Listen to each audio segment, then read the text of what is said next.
Hey hi everyone, this is Pompa from Pompa's makeover. তো আজকের location ছিল চন্দ্রকোনা রোড, যেটা আমার বাড়ি থেকে প্রায় 10-15 মিনিটের মতো রাস্তা।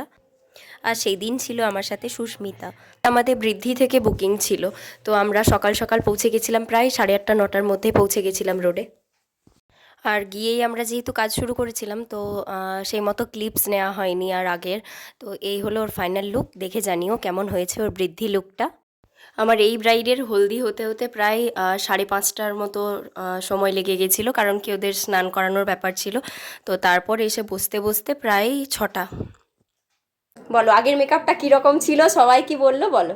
আগের মেকআপটা খুব ভালো ছিল, আমার বাড়ির সবার খুব পছন্দ হয়েছে। আর এখন কি চাইছো বলো, কি রং কি এখন সাজবে এখন বলো। চাইছি বলতে, তুমি তোমার মতন করে সাজিয়ে দাও যেন আমার ভালো লাগে দেখতে। আইস কি হবে, আইস? আইসটা রেড আর গোল্ডেনের মধ্যে হবে। আচ্ছা, লিপস? লিপস তোমার মতো রেড রেড আচ্ছা, করে দিবে। ঠিক আছে। এই ছিল ওর বৃদ্ধি লুকের রিভিউ। সারা দিনের শেষে আমাদের খাটালির পরিশ্রমের ফল এটাই, তোমাদের কাছে রিভিউ। ব্যাস, এই দেখে নাও ওর ফাইনাল লুক। কেমন লাগলো জানিও, ওদের খুব পছন্দ হয়েছিল।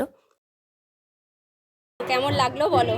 খুব ভালো লেগেছে আমার, আই পছন্দ হয়েছে? খুব সুন্দর, সব থেকে বেশি পছন্দ হয়েছে আইটা। ঠিক আছে, থ্যাংক ইউ।